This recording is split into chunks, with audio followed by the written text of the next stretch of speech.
হ্যাঁ, মার্কিন president Donald Trump Bangladesh প্রসঙ্গে কি বললেন আর আমরা কি নিয়ে তর্ক বিতর্ক করছি সেটা নিয়ে একটু কথা বলবো। এর সঙ্গে প্রাসঙ্গিক যারা বাংলাদেশকে নিয়ে বিষোদ্গার করছেন তাদের বিষয়ে কয়েকটি কথা বলার চেষ্টা করব এবং বাংলাদেশে জঙ্গিরা ক্ষমতা দখল করলো না একটি গণঅভ্যুত্থান সংগঠিত হয়েছে সেটা নিয়ে কয়েকটা কথা বলার চেষ্টা করব। প্রথমে আসি ডোনাল্ড ট্রাম্পের বক্তব্য সম্পর্কে। ভারতের প্রধানমন্ত্রী নরেন্দ্র মোদী 2 দিনের সফরে ওয়াশিংটনে গেছেন এবং সেই ওয়াশিংটনে যাওয়ার আগ থেকে ভারতীয় গণমাধ্যম এবং ভারতের পররাষ্ট্র মন্ত্রণালয়ের পক্ষ থেকে বলা হচ্ছিল যে নরেন্দ্র মোদী ডোনাল্ড ট্রাম্পের সঙ্গে যে বৈঠক করবেন সেখানে বাংলাদেশ প্রসঙ্গ আলোচনা হবে। বাংলাদেশ প্রসঙ্গে আলোচনা হবে মানে ভারতের সঙ্গে বাংলাদেশের একটা অস্বস্তিকর পরিবেশ চলছে। ভারত যা চাইছে, যেভাবে বাংলাদেশকে দেখতে চাইছে, বাংলাদেশের মানুষ সেভাবে দেখতে দিতে রাজি নয়, বাংলাদেশের সরকার সেভাবে দেখতে দিতে রাজি নয়।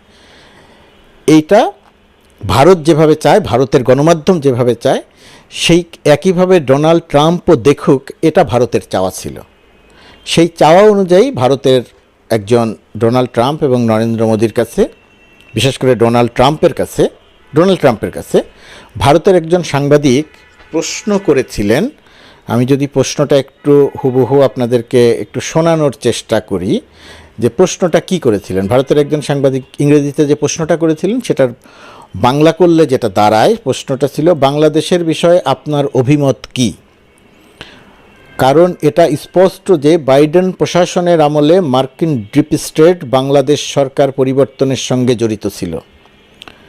এমনকি মোহাম্মদ ইউনুসও জুনিয়র সরোজের সঙ্গে দেখা করেছিলেন। বাংলাদেশের বিষয়টি নিয়ে আপনার দৃষ্টিভঙ্গি কী? এই প্রশ্ন যাওয়ার আগে যেটা বলে নেই যে ভারতীয় গণমাধ্যম সবসময়ই বলে আসছে যে বাংলাদেশের ক্ষমতার পরিবর্তন, অর্থাৎ শেখ হাসিনা যে বিতাড়িত হয়েছে, তার যে পতন হয়েছে, সেই পতনটা হয়েছে মার্কিন যুক্তরাষ্ট্রের ষড়যন্ত্রে। বাংলাদেশে যে একটা গণঅভ্যুত্থান হয়েছে, গণঅভ্যুত্থান যে রক্তাক্ত ছিল, এটা ভারতের সরকার এবং ভারতের গণমাধ্যম কেউই এটা স্বীকার করে না। এই যে স্বীকার করে না, এই কথাটাই তারা ডোনাল্ড ট্রাম্পের মুখ দিয়ে বলাতে চাইছিল। সেই কারণেই এই প্রশ্নটি করা হয়েছিল। এই প্রশ্নের উত্তরে ডোনাল্ড ট্রাম্প বলেছেন এক্ষেত্রে আমাদের ডিপ স্টেটের কোনো ভূমিকা ছিল না। তার মানে এক্ষেত্রে মানে হচ্ছে যে বাংলাদেশের ক্ষমতার পরিবর্তনে মার্কিন যুক্তরাষ্ট্রের ডিপ স্টেটের কোনো ভূমিকা ছিল না। এটা এমন একটি বিষয় যেটা নিয়ে প্রধানমন্ত্রী নরেন্দ্র মোদীর দিকে ইঙ্গিত করে বলেছেন দীর্ঘদিন ধরে কাজ করছেন এবং সত্য বলতে শত শত বছর ধরে এই বিষয়টি নিয়ে কাজ চলছে, কিন্তু আমি এটা প্রধানমন্ত্রীর হাতে ছেড়ে দিচ্ছি। এই যে কিন্তু আমি এটা প্রধানমন্ত্রীর হাতে ছেড়ে দিচ্ছি, এই বাক্যটি নিয়ে প্রোপাগান্ডাটা চলছে। এই বাক্যটি নিয়ে প্রোপাগান্ডা যতটা না ভারতীয় গণমাধ্যম করছে, বাংলাদেশের গণমাধ্যমের একটা অংশ তার চেয়ে বেশি করছে, সামাজিক যোগাযোগ মাধ্যমে একটা অংশ তার চেয়ে বেশি করছে। এই বাক্যটির ব্যাখ্যা তারা করেছে এভাবে যে বাংলাদেশের বিষয়গুলো আমি নরেন্দ্র মোদীর হাতে ছেড়ে দিচ্ছি। ডোনাল্ড ট্রাম্প বলেছেন, এখানে খুব পরিষ্কার করে দেখেন, ডোনাল্ড ট্রাম্প বলেছেন, ইংরেজিতে যে শব্দটা বলেছেন, but I will leave Bangladesh to the prime minister. Prime minister মানে হচ্ছে পাশে বসা নরেন্দ্র মোদীকে বলছেন।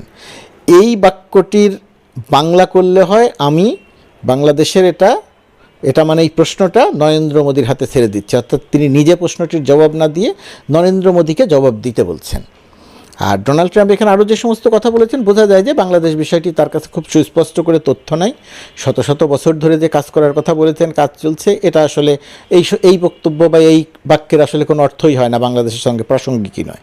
যাই হোক, সেটা নিয়ে আমরা আলোচনা করব না, আলোচনা করব এটা নিয়ে। যেখানে বলেছেন প্রশ্নের উত্তরটা দিতে বলেছেন নরেন্দ্র মোদীকে, যে তিনি প্রশ্নের উত্তর দেবেন না, এই বিষয়টা তিনি জানেন, নরেন্দ্র মোদী জানেন। আর বাংলাদেশের গণমাধ্যমের একটি অংশ, এমনকি ডেইলি স্টার বাংলাও ভুল করেছে, পরে আবার সংশোধন করেছে, অন্যরা সংশোধনও করেনি। সামাজিক যোগাযোগ মাধ্যমে তো একটা দল প্রোপাগান্ডা চালাচ্ছে, আওয়ামী সমর্থিতরা। যেখানে বলেছেন প্রশ্নের উত্তর দিতে নরেন্দ্র মোদীকে, সেখানে বলছেন বাংলাদেশকে ডোনাল্ড ট্রাম্প ভারতের হাতে তুলে দিয়েছেন। কি ভয়াবহ প্রোপাগান্ডা! এবং এটা নিয়েই আমরা তর্ক বিতর্ক করছি। ওই যে বললাম, এই প্রোপাগান্ডাটার কারণটা কি? এই প্রোপাগান্ডাটার কারণ ভারতীয় গণমাধ্যম দেখাতে চায় যে বাংলাদেশে একটা ষড়যন্ত্রের মধ্য দিয়ে ক্ষমতার পরিবর্তন হয়েছে এবং ভারত বাংলাদেশের বিষয়ে সিদ্ধান্ত নেবে মার্কিন যুক্তরাষ্ট্র সহ যে কোনো বিষয়ে। যে ডোনাল্ড ট্রাম্প বাংলাদেশের যে কোনো বিষয়ে সিদ্ধান্ত নেওয়ার ক্ষমতা নরেন্দ্র মোদীকে দিয়েছেন। স্বাভাবিকভাবেই প্রশ্ন আসে, দেশ বাংলাদেশ স্বাধীন দেশ, এই দেশের সিদ্ধান্ত মার্কিন যুক্তরাষ্ট্রই বা নিবে কেন আর ভারতই বা নিবে কেন? একটি বিষয় আছে যে বড় দেশের অনেক কথা থাকে, মার্কিন যুক্তরাষ্ট্র সারা পৃথিবী চালায়, তাদের কিছু বক্তব্য থাকে, ওই জায়গা থেকেই নরেন্দ্র মোদী বা ভারত বাংলাদেশের এই বিষয়গুলো সামনে এনে বাংলাদেশকে এক ধরনের চাপে ফেলা বা বিপদে ফেলার একটা চেষ্টা করছে। যেহেতু তাদের পছন্দের সরকার শেখ হাসিনাকে বাংলাদেশের মানুষ বিতাড়িত করেছে এবং এই বিতাড়িত করার কারণে বাংলাদেশের মানুষের উপরে ভারতের এক ধরনের একটা রাগ বা ক্ষোভ, বিশেষ করে ভারতের গণমাধ্যমের, সরকারের না যতটা, তার চেয়ে অনেক বেশি ভারতের গণমাধ্যমের। ভারতের এবং বাংলাদেশের যারা খুশি হতেন যে নরেন্দ্র মোদী ভারতকে বা বাংলাদেশকে ভারতের হাতে তুলে দিয়েছেন, যারা খুশি হয়েছেন, তারা আরেকটা ব্যাপারে খুব কষ্ট পেয়েছেন। যে সময় নরেন্দ্র মোদী ওয়াশিংটন অবস্থান করছেন, সেই সময় বাংলাদেশের প্রধান উপদেষ্টা ডক্টর মোহাম্মদ ইউনূস দুবাইয়ে অবস্থান করছেন। দুবাইয়ে অবস্থানকালীন তিনি ইলন মাস্কের সঙ্গে ভার্চুয়ালি বৈঠক করেছেন। সেখানে অনেক বিষয় আলোচনা হয়েছে। ইলন মাস্কের যে ব্যবসা, স্টারলিংক সহ আরও অনেক বিষয় নিয়ে আলোচনা হয়েছে।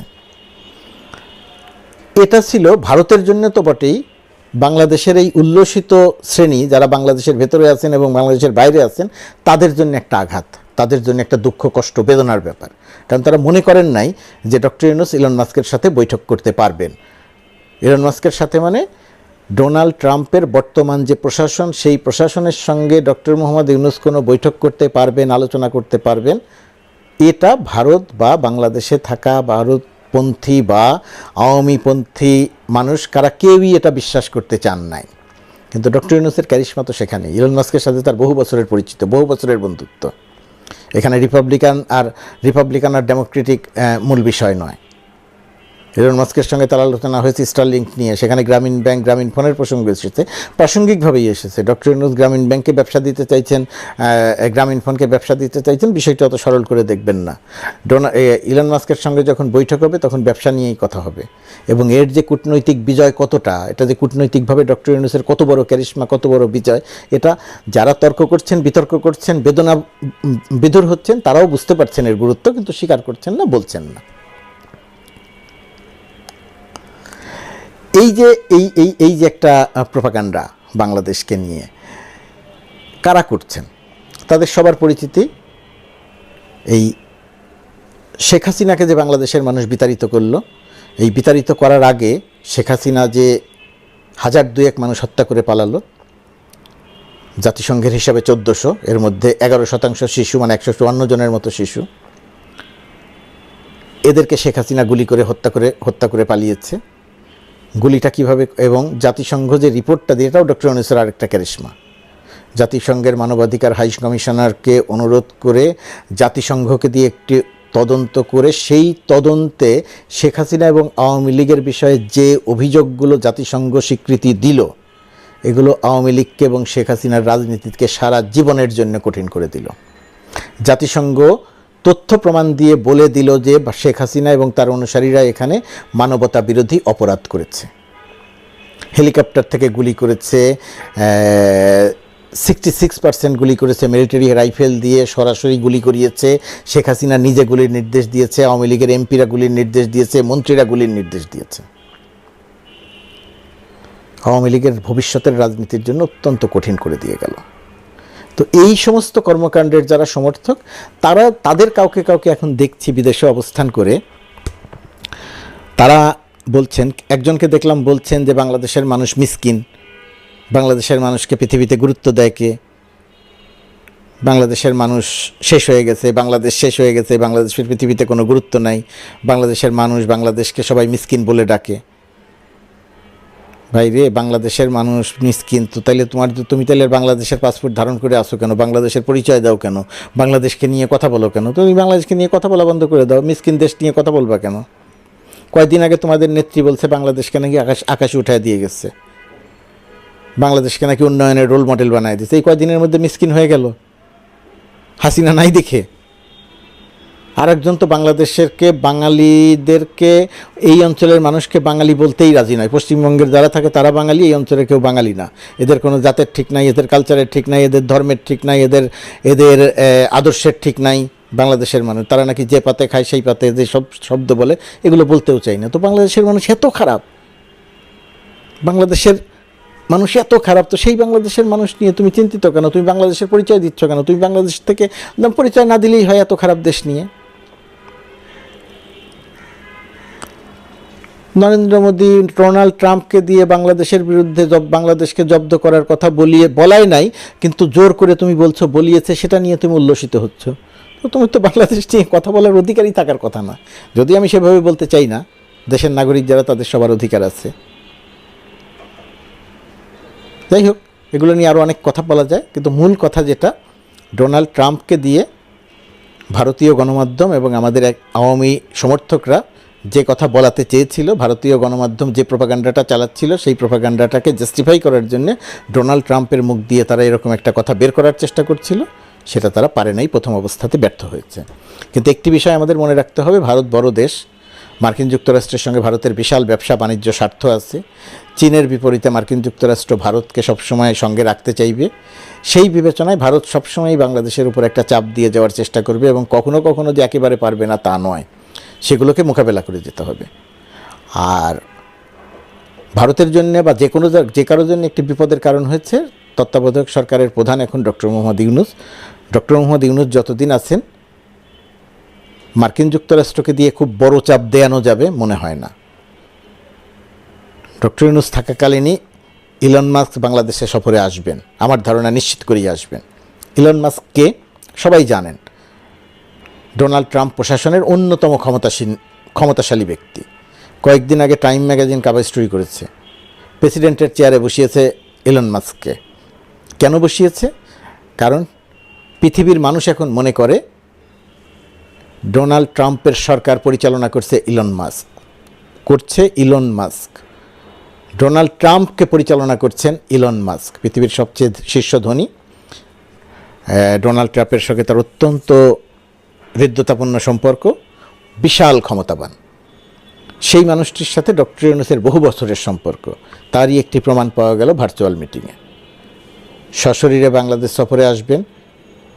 ডোনাল্ড ট্রাম্পের রিপাবলিকান প্রশাসনের সঙ্গেও ডক্টর ইউনূসের একটা ভালো সম্পর্ক এমনিও আছে, ডেমোক্রেটদের মতো নাই কিন্তু আছে। সেখানে তার বহু বন্ধু আছে, সেখানে আরও হৃদ্যতাপূর্ণ সম্পর্ক তৈরি হবে। চাইলেই বাংলাদেশকে চাপ দেওয়া যাবে না। কখনো কখনো হয়তো বিব্রত করা যেতেও পারে, ভারত হয়তো সেটা পারবে। তো আপনারা যারা উল্লসিত হচ্ছেন ভারতের পক্ষ হয়ে, তাদের কোনো কারণ নেই, এই উল্লসিত হওয়ার কোনো কারণ নেই। ডক্টর ইউনূসের ছোটোখাটো ক্যারিশমা দেখেছেন, সামনে আরও কিছু দেখবেন। জাতিসংঘকে দিয়ে রিপোর্ট করানো আপনাদের রাজনীতিকে যে কী কঠিন করে দিয়ে গেল। আপনারা মানবতা বিরোধী অপরাধী, চিন্তা করে দেখেন। জাতিসংঘ বলছে আপনাদের বিচার হচ্ছে, আপনাদের সর্বোচ্চ শাস্তি হবে। জাতিসংঘ যদিও মৃত্যুদণ্ড দিতে চাইবে না, কিন্তু আপনাদের সর্বোচ্চ শাস্তি হবে। মৃত্যুদণ্ড না হলেও সর্বোচ্চ শাস্তি হবে, কত বছর করে জেল হবে। সুতরাং এত উল্লসিত না হয়ে বাস্তবতায় ফিরে আসেন। বাংলাদেশে যে আপনি গণহত্যা সংগঠিত করেছেন, সেই বিষয়গুলো একবার কল্পনা করেন, চিন্তা করেন। হেলিকপ্টার থেকে গুলি করিয়েছেন, র্যাবকে দিয়ে গুলি করিয়েছেন, সেনাবাহিনীকে দিয়ে গুলি করিয়েছেন, বিজেপিকে দিয়ে গুলি করিয়েছেন, ছাত্রলীগকে দিয়ে গুলি করিয়েছেন, যুবলীগকে দিয়ে গুলি করিয়েছেন, আওয়ামী লীগকে দিয়ে গুলি করিয়েছেন। মানবতা বিরোধী অপরাধ করেছেন। জাতিসংঘের রিপোর্টে তার পুঙ্খানুপুঙ্খ বর্ণনা আছে। গ্লোবাল রেফারেন্স হিসাবে এটা বারবার আলোচনায় আসবে। শেখ হাসিনার নামের সঙ্গে মানবতা বিরোধী অপরাধী হিসেবে শেখ হাসিনার নাম আলোচিত হবে। সুতরাং ওই ডোনাল্ড ট্রাম্প যা বলে নাই, সেটা তার মুখ দিয়ে জোর করে বলিয়ে উল্লসিত হলে হীনমন্যতা ছাড়া আর কোনো কিছু এর মধ্য দিয়ে অর্জন হবে না।